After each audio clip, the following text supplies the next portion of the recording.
A very rash assumption that you're interested in building a fully legal, legitimate tower. Because I know that that's a real rarity in the hands. And before I get into that, there's an old saying that is, if it doesn't blow over, it's not big enough. And that holds true. However,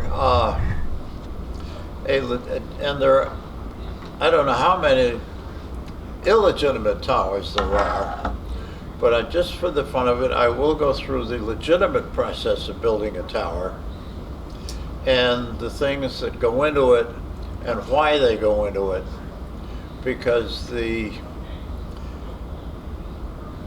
powers that be and the protectors of the public, like the city people and the federal people, et cetera, are getting more and more protective and harder to deal with. So, a legitimate tower. And the first thing you have to do is to think about it and decide how much tower you're going to build. And the next thing you have to do, one of the things that goes into how much tower you're going to build is this. And it looks kind of funny when you see it.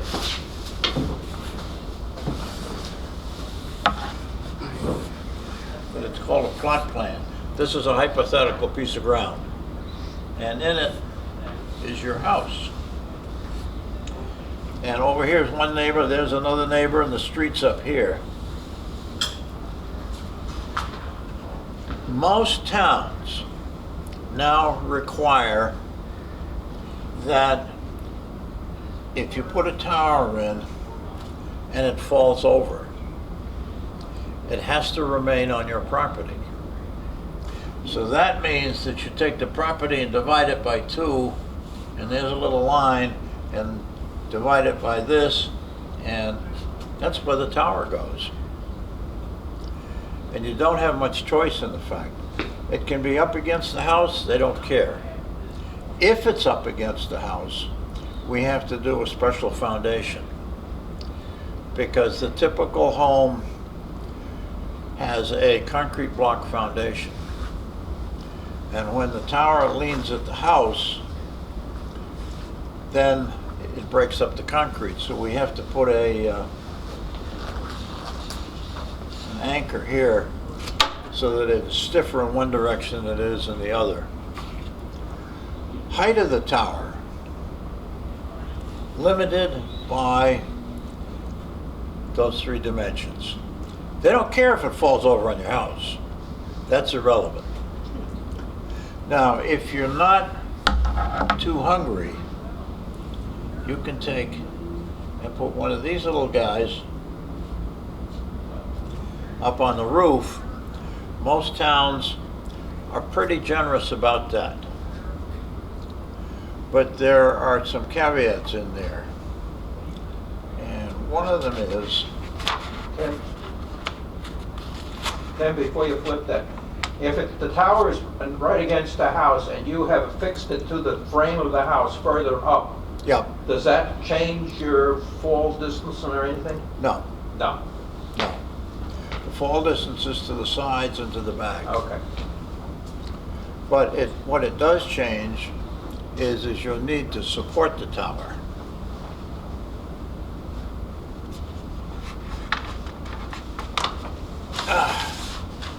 Second step, all right, let's get into the tower itself.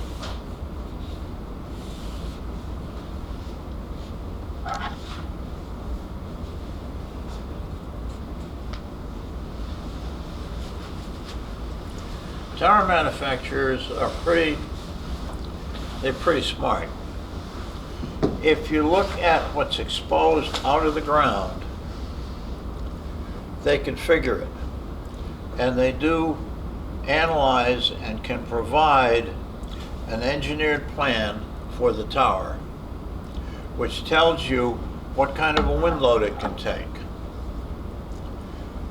What they don't do is to provide you with a foundation, because If you're on bedrock, it's one foundation. If you're in sand, it's another. And if you're in the swamp, it's a third one.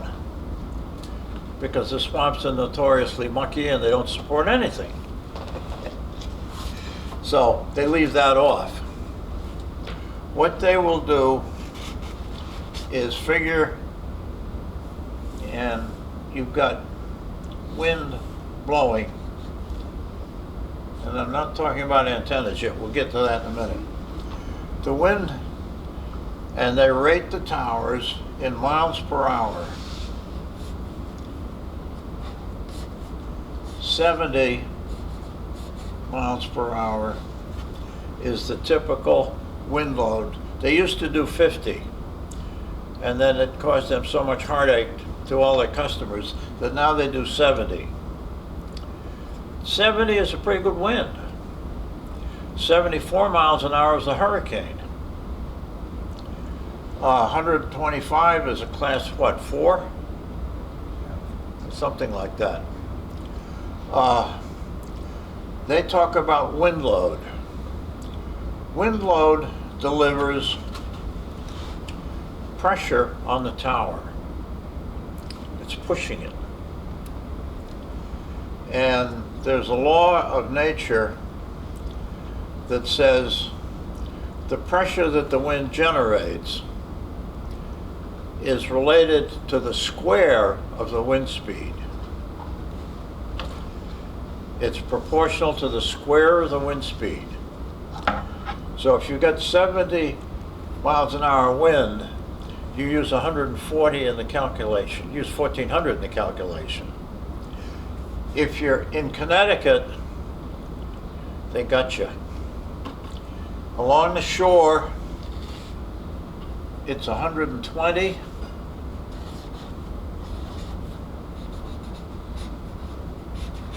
For most of the rest of the state, it's 110.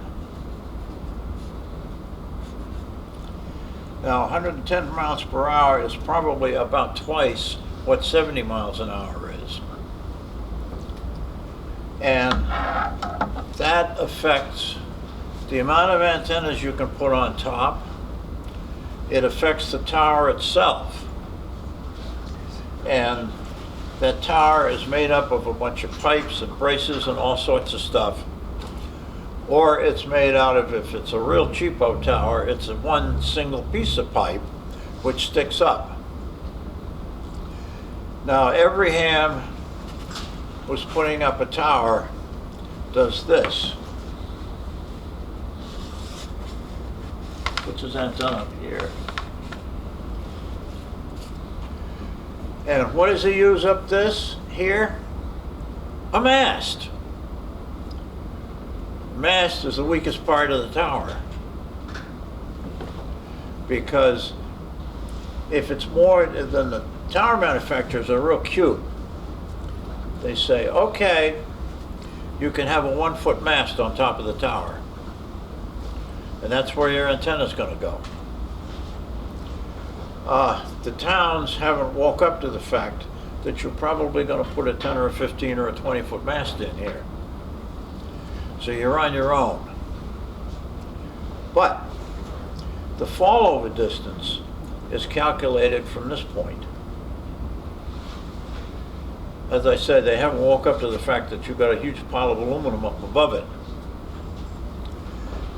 If you are seriously planning on putting a 10-foot mast, then we take the wind load. If you look at in the catalogs, they will tell you two things: the size, the turning radius, that's how big a circle it covers, and the wind load. Most antenna manufacturers tell you 100 miles an hour. And the state doesn't know the difference between 100 and 110, so they say, okay, if it will withstand 110, we're happy. And if it goes over 110 to 120, nobody's going to know the difference. Big deal. Yes? If you have a crank-up tower, how do they I'll calculate? get to that. I will get to that. Okay. This depicts a tower at full extension if it's a crank up, or if it's round 25 or 45 or whatever, that's the height of the tower. And Ernie hit the nail on the thumb, because if it's an extendable tower and you make a promise to reduce it to its minimum height in storms, And when it's windy, yeah. then a 70-foot tower will do the 120 fully retracted. But we still have to go to it. Now, once you've decided on a tower and you've picked out the antenna and you've picked out the height, oh, I got two sheets. And you've come back to where you're going to put it, and that will probably limit the height of the tower, unless you're living on a big piece of property. If it's a crank-up tower, it still limits the height, because fully extended is the fallover height. Fortunately, the powers that be will take a tower of, let's say, a 100-foot lot. They'll let you put up a 50-foot tower without thinking about that 20-foot of mast. What protects the neighbors is the fact that there are building setbacks, and they can't build up to the property line. So you have a building setback here, and if you're living up where Freddie lives, it's probably 20 or 30 feet. So there's your mast. And it still doesn't hit the house next door. So is it that it falls over and stays on your property, or it falls over if you go onto the other property? It must fall over on your property, Right. not counting the antenna. Ah, Yes. Okay, you know what you want to build. And I forgot to bring the book with me. There's a book floating around, and I can't remember whether it's an ARRL book or it's another one, but it outlines the whole process.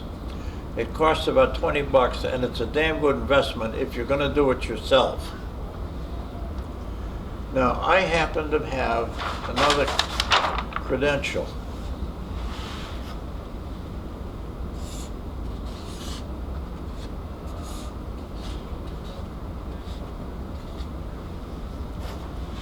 I'm a licensed professional engineer, and I can sign drawings. And this is not a sales pitch. But PEs are required to sign off on the drawings and the calculations before you can get an acceptance. An architect can also sign it. But find me an architect today that deals in numbers. They don't. They deal in beautiful things and expensive materials, and they let the PEs build it. So I'm not going to argue.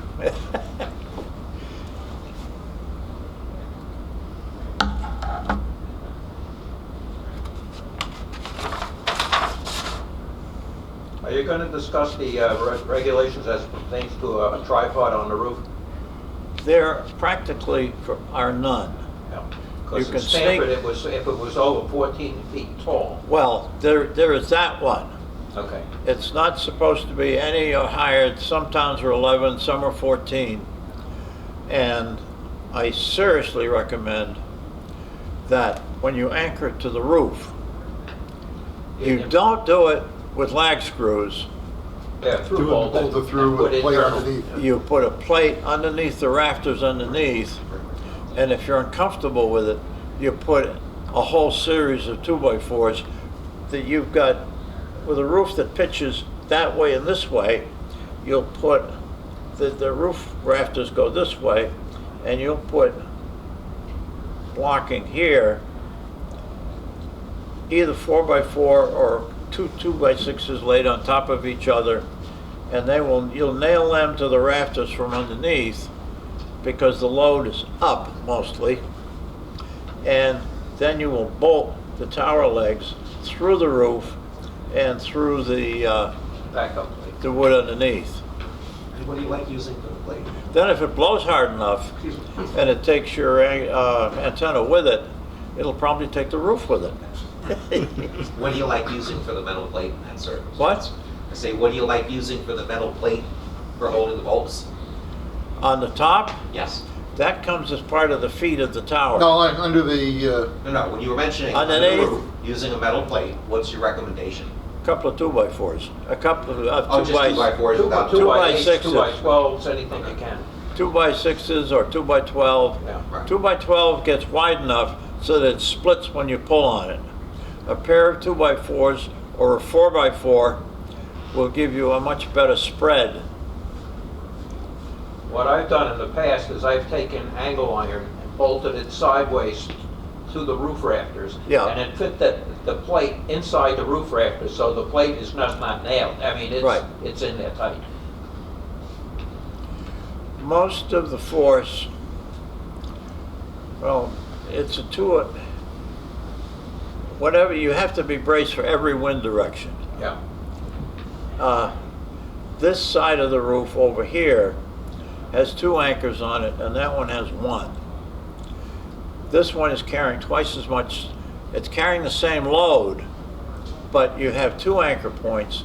This one is carrying the same load, and it only has 1 anchor point. Now, when the wind's blowing the other way, one side is trying to pull up, and the other side is pushing down. some of the roof towers actually have 4 legs rather than the 3. Well, if they have 4, Right. then you've got half and half Right. rather than 3.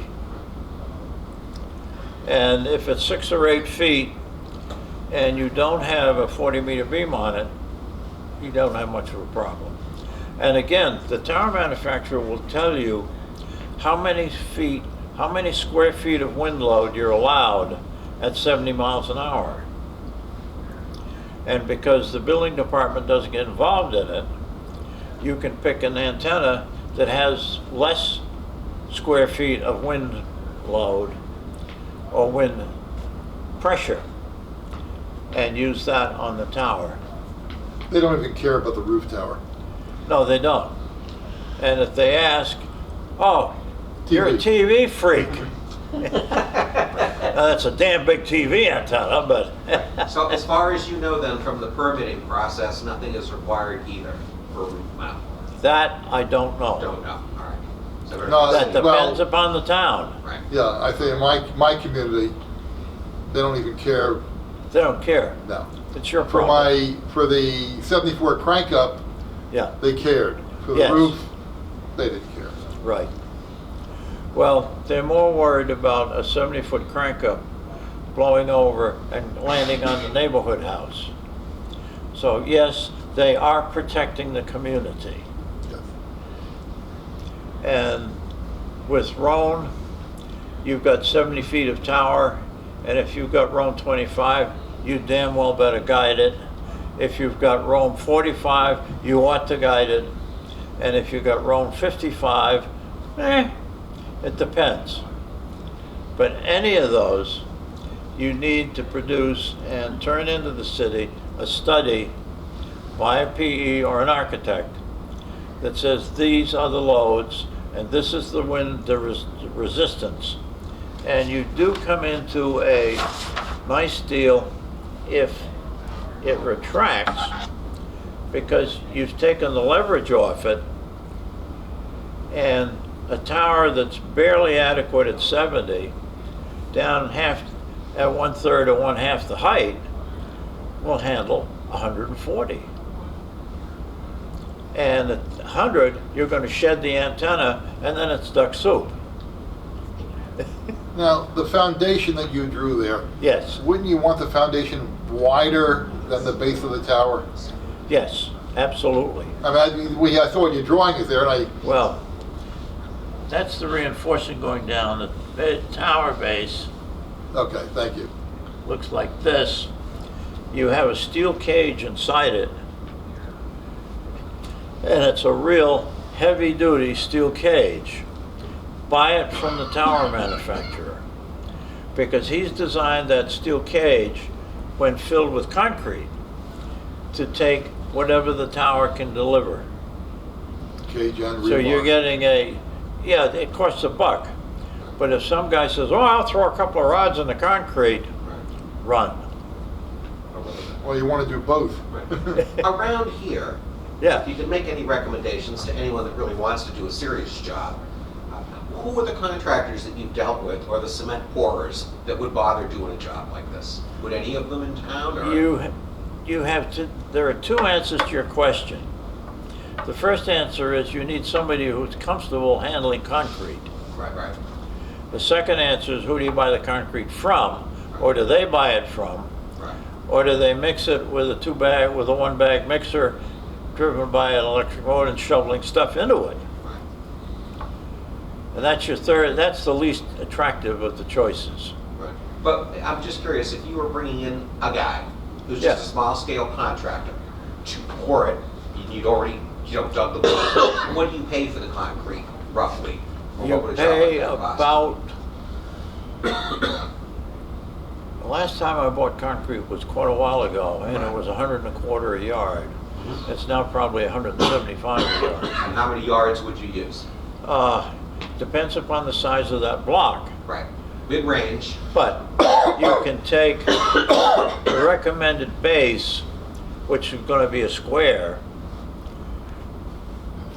the area of the top times the depth, divided by 27, is the number of yards. On my tower, I've 3 got- feet by 3 feet is 9 feet. Right. 3 feet deep is 27. Right. That's 1 yard. Okay. Now, 1 yard is a problem. I don't want to say that little. 1 yard is a problem because O&G won't deliver less than 5. Okay, got you. No, so I was anticipating, sure. Hey, you're buying a lot of concrete. when I put my tower up, Right. I did it myself and I mixed it by hand. Oh, so you got yourself. But it was 40 years ago when I was younger. Right. I've got 3 cubic feet Yeah, for my 74 cubic yards. 3 foot cubic tower. feet, 3 cubic yards. 3 cubic yards. I hope so. Yeah, 3 cubic Okay. yards for my 70 Yeah. foot tower, 74 foot tower. That's appropriate. There are companies that mix on site, And it's been there 40 years Yes, already. there are, and then you buy it by the yard. They come along with it, they have the sand and the cement, and the mixer is all on the truck, Yeah. and you pay so much. Well, I was Probably younger then $200 and a yard. didn't have the money. Can I ask you to just do us a favor though? As folks advise you of what they've done, if you run into anyone who's recently put in a foundation for an antenna, Right. let us know, just so we could talk to the guy and see what was entailed. You're I'm sorry. retired, get out there and dig it. I'm sorry? You're retiring, get out there and dig it. Oh, you don't understand, Mix the this isn't concrete. for me, this is for the general edification of Oh. someone who wants to do it. I'm going the coward's way based on your recommendation. You The- verified for me, I'm doing a roof mount, just like Ernest is. I don't know. The last 2 towers I put in, one was in Winstead and one was even farther away. And each of them had a different contractor. And they were both competent. Because we poured them 2 days apart and I went to see both of them. And they were quite different towers. One guy had a 60-footer crank up and the other guy had a 40-footer single. And it was 2 separate sets of drawings and 2 separate towns, and they walked through the towns in the drawing, but they knew somebody who was in the concrete business. I guess you could get a pool company to come in and shoot it, but again, they don't like to shoot anything less than 15 or 20 yards because it costs a lot of money to set up all the equipment and fire the concrete and then go back and do something else. You also need to pick a spot in your backyard where you can get the concrete truck fairly close to it, or you wind up doing it by hand. And I I can't, installed one for a friend of mine, 80-foot sky needle yep, in rock. So what I did was I chopped out the rock about 3 feet down, and then bolted into the rock Yeah, and the concrete and the re-rod. yeah. That Well, wasn't you going can, anywhere. you can do that, you can drill some of that rock fairly easily, or you can get soil testing, come down and drill it for you, Yeah, and stick the reinforcing bars down into the holes, grout them into place, and then pour the block on top of it. did that. And that's good and solid. Yeah, But you each- want it to stay. That's the big thing. Right. And you can see why the tire manufacturers, the only thing they will provide is the reinforcing cage, and they do build a very nice one. And that comes, but they will not dictate the number of yards of concrete or anything else. If you look at the tower and imagine it tipping over, it exerts, and it's going that way. It exerts more pressure on this side, and it lifts on this side. It's just like you have leverage, and you have a very short block down here, so the strains are much greater. And you can easily exceed the safe working load that you can put on the ground in terms of compression, and you have to use enough concrete here to hold this side of it down so that it doesn't tip and pull out of the ground. And there is friction from the ground that works against you over here because it tends to hold the concrete. Over here, it pulls against the concrete because it's tipping, and you get some assist there, but you can't count on it. Because if it's been raining for 3 or 4 days, this is pretty soft, and you're dealing with a block. If you have lousy ground,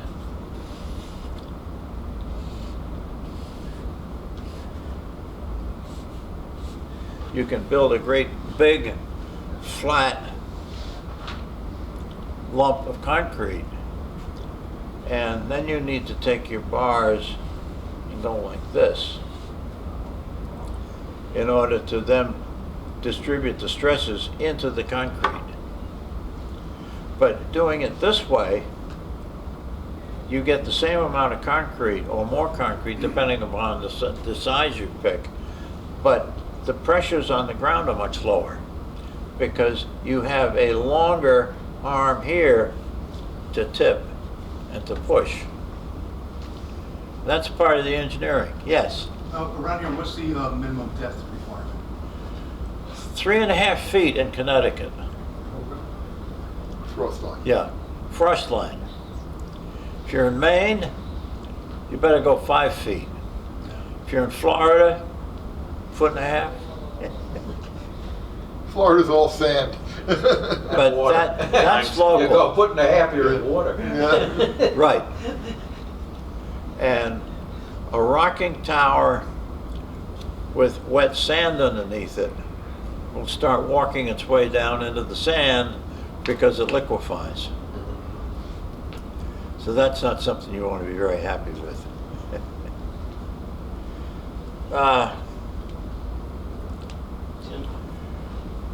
Tim, The forces on the tower ratioing the 70 mile an hour safe load up to 120 mile an hour, how do you do it? Well, you have the added wind load on the body of the tower, plus you have the antenna load. What you wind up doing is you take, at 70 miles an hour, the tower manufacturer will say, we're good for 12 square feet of antenna. And every antenna comes in the book with the number of square feet. Now, when you go up to 120 miles an hour, or you raise it up, or both, then you increase the effective force up here so that a 70 mile an hour allowed 12 feet, 120 miles an hour probably allows 5 square feet.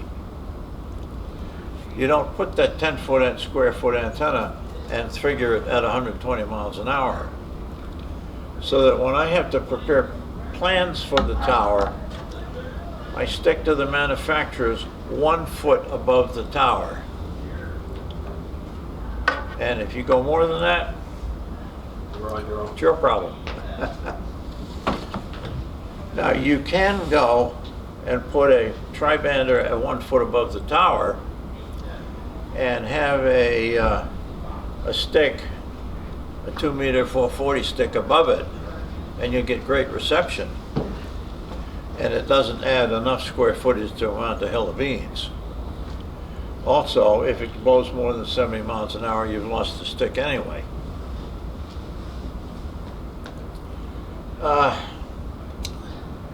What else do I want to talk about? One question. Based on all these issues, why wouldn't you just put a short tower on top of the house? And do it that way? Well, hams are hams are hams. And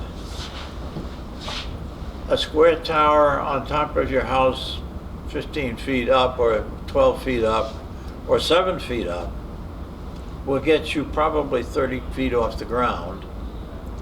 And if you're happy with 30 feet and a relatively light tri-bander, that's fine.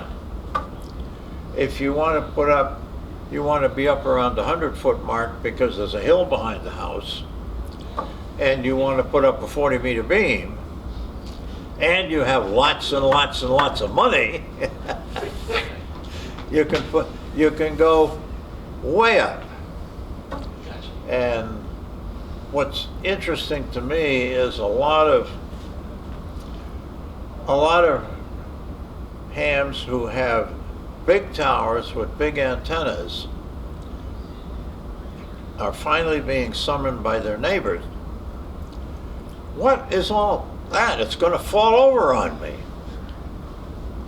So I get to go out and analyze what was built 10 years ago, and is it safe, is it not safe?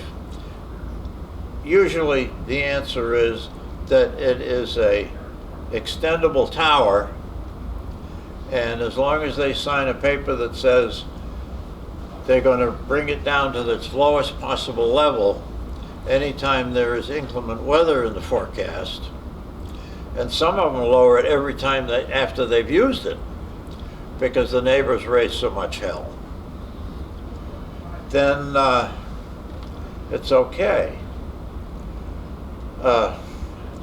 I get calls from people, well, I want to put up a 70-foot tower and a big beam, and my first question is, how big is your property?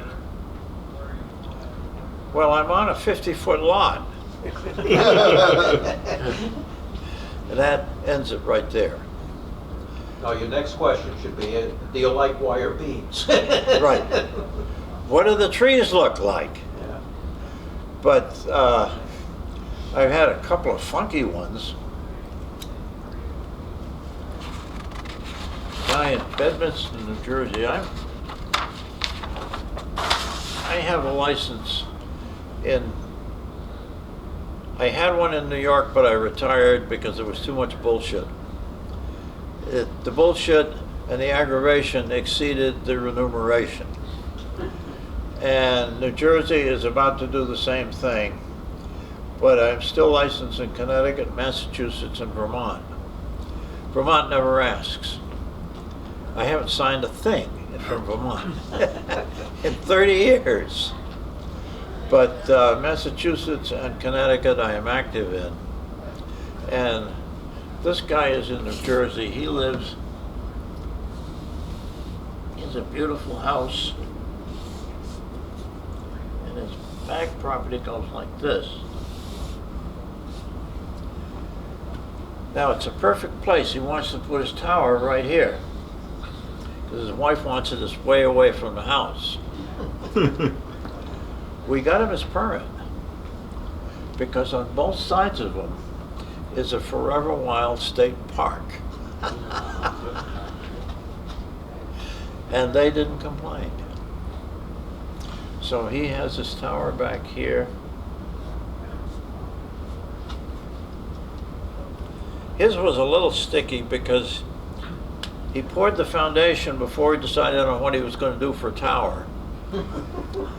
And I wanted to know what the soils looked like. Well, lo and behold, his septic system runs back here. And you don't get a septic system without digging down a minimum of 5 feet. So I got a pretty good idea of what the soils look like. Have That- you, oh, I'm sorry. That Have you made ever me- run into anyone who wanted to just trim a tree and put the antenna on top? And are there legalities with that as well? Not that I know of.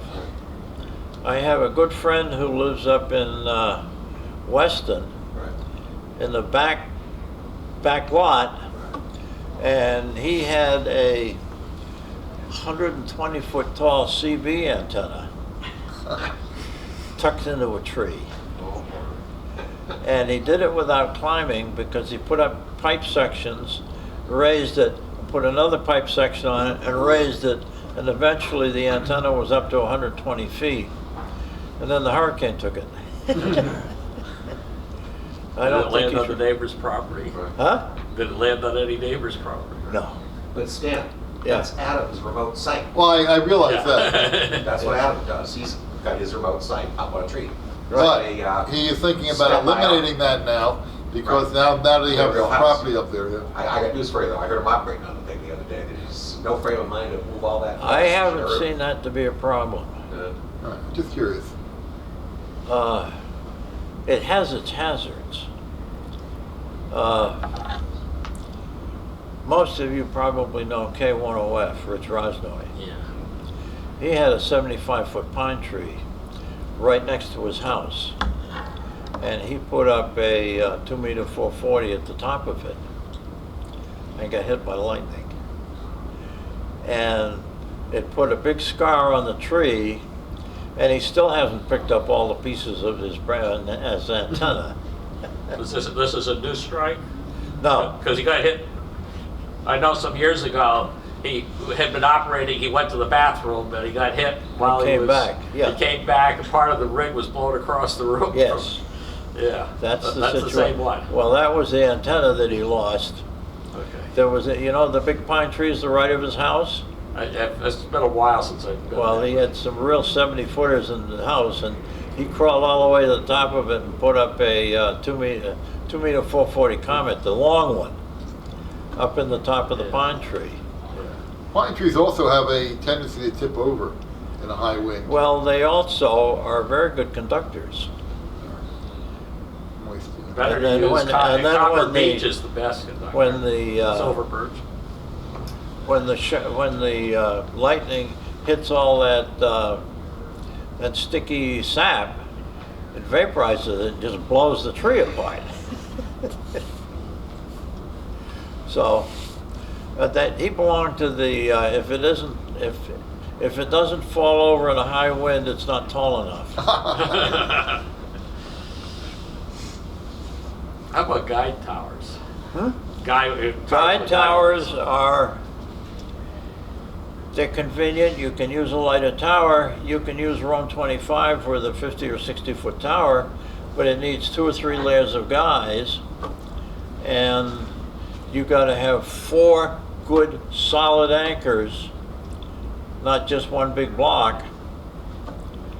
So it's everybody's choice. If you, And it if takes up a lot of room. Yes. you do guy it, does that change your dimensions in terms of where it can fall, or? No. No, it's still, the basic thing is the tower and where. The it can tower has fall. got to land on the property. No matter how many guys you have or anything else. Now, if you guy it, you need to figure your guys at 45 degrees, Okay. not at 60 degrees. 60 degrees, you'll overload the compression characteristic of the tower. At 45 degrees, it's No. acceptable. At 30 degrees, it's a piece of cake. But if you do 45 to the top, you'll do 30 to the halfway point. And you can use the same anchor for both. But we're not talking about a little screw-in thing about Yeah. this big around. you're talking about a significant block of concrete. Ask your friendly power company guy how much strain goes on guys.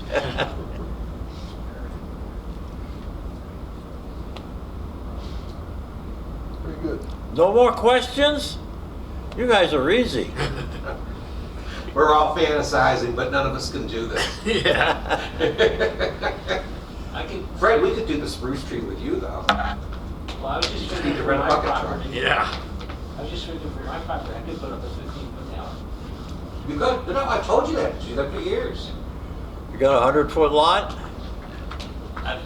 My lot is long but narrow, so Yes, it's that's only what. 60 feet, it's only 60 feet across, so yeah, I could put up a 30. You can put up a 30-foot tower. Yeah, but the house is 30 feet high, so, Well, Oh, you mean it so from the put up back a it roof drops tower. down? yeah, I'm sorry, what, Fred? Yeah, it drops down the back of your house. Yeah, doesn't right. it? Yeah. Roof tower. It Because the doesn't, front is not very it doesn't hurt to guy a roof tower either, No. but keep the guys out, not close in, because close in, to carry a horizontal load, they have to carry a tremendous vertical load. The other thing you didn't mention, if you're going to put up a tower, the cost of the legal aspect of it is very expensive because they're going to fight you all the way down to the end of it. Not necessarily. You can appear yourself, you can appear before the planning board. But you have to have a plan Plan by a would be licensed signed by the professional. DA. And when you go before the building department, you can represent yourself. But you've got to have that plan with you.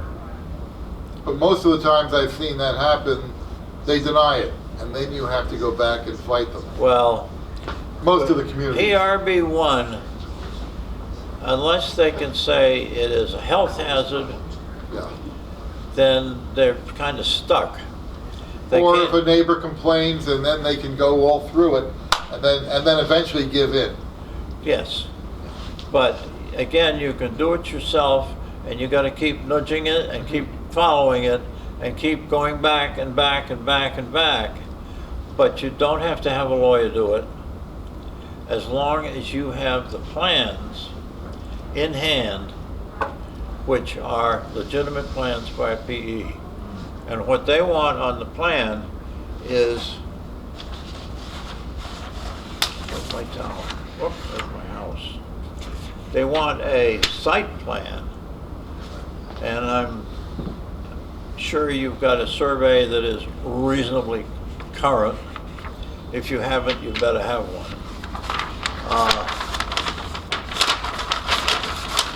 Plus all the calculations that I have to do on the strength of the tower. And I will do it with the antenna down here, because otherwise I can't tell what you're going to buy for that pipe. You could buy thin wall conduit and lose it in the first 20-mile-an-hour breeze, or you could buy 2-inch triple extra heavy, which has got aluminum that's about that thick in the walls of the pipe. Well, why in the world would you want to put the beam, a big beam, up that high when you can put it lower? You can put a VHF, UHF above it, and you've got all the height you need, and the 10-foot isn't going to make that much difference in the on the HF frequencies. Well, that's true, but maybe you want to put up a phased array, a couple of HF beams. Then you're up With- over the 12 square feet, you're 20 square feet or Right. whatever. Yeah. And if you buy enough tower, you can put that up. Yeah. And the one other thing I would recommend is that you can bolt, and any of you that's seen GNARC's tower, the tower trailer, we got a tower that came up like this to a single pipe, so that the rotor sits up here and then the beam is up on top. That's the worst way you can install a rotor. Yeah. you can have the forces on the rotor by going down into the tower with the bearing here, and you come down, and it doesn't make a hell of a lot of difference how far you go. Then you have your rotor, which sits on a shelf inside the tower. That's much stronger. For Westchester County, we have an 80-foot tower on a trailer, and we've got a 100-foot Illuma tower on a trailer. Crank them up, put them up, and again, Do you guide them? no, you don't have to guide it. Where do you get the 10 tons of trailer weight that you need? With the outriggers, it gives you enough to carry it. According to Illuma, yes. Because the outriggers do a nice job of resisting the tipping Tipping, yeah. on the side. They don't do anything to get weight on the other side to keep it from tipping over. But then again, you have to remember that if there's a high wind, we're going to drop it down anyway. It's not going to stay up at the 100 foot if we have a high wind, because it's a portable antenna. Okay. But you do We use it that. for field day, we use it for emergency events. Well, the GNARC one we guy with, oh shit, I can't think of it, with rope. And we guy it at the 20-foot level to make it safe when we're erecting it. And we guy it at the 50-foot level to make it safe when it's operating. And we'll set it up for field day, and it stays there. Yeah. Well, our 60-foot easy way crank up tower, Yeah, we guy. okay. The Illuma 100-footer doesn't require guys. The other ones doesn't require guys. I'd hate to do the numbers on it. Excuse me, will I just Same make as, a humorous Pete aside? Carey having ideas for field days. Ernie, The other thing with the rotors, the wind loading that the rotor can handle, yes. your two examples, if it's inside the tower, you need about half the amount of wind loading on the rotor as you Right. do if you mount it up on top Exactly. of the pipe. Because you balance the length from here to here, from there down to here. Yeah. If you don't balance it, if you shove it way up there, you haven't gained a heck of a lot. Yeah. Yes, I have a question actually which is much broader than just towers. It's a question for anybody. For the folks who live in community associations which have restriction against all antennas, let alone towers, there was some discussion of federal preemption. There's supposed to be federal legislation like PRB1, which is supposed to preempt for hams because of our public service activity Yes. to override community association restrictions. Anybody know what the status of it is these days? PRB1 has been on the books for like 10 years. As past legislation. Yeah, That's PR. The one for the gated communities or what have you It's pending. has not gone through yet. It That's died- pending. It died in Congress last Yeah. year, and so, which means it's gotta be reintroduced, it's gotta. So for us, there's no legislation. No. But they're hoping, they thought it would go through this year. One individual stopped it. And they're going to bring it up, reapply this year. Thank you. but the PRB1 says that a aesthetic complaint is not valid, but a complaint for safety is valid. And that's what spawned this little pearl here that says if it falls over, it's yours. And that's not unreasonable. What's unreasonable was we want to hide it in bushes. You hide a 60-foot tower in little bushes. I still like those cell phone towers with the branches coming out of them. And they are expensive And it's tough to turn it. because you're putting up a lot of wind load.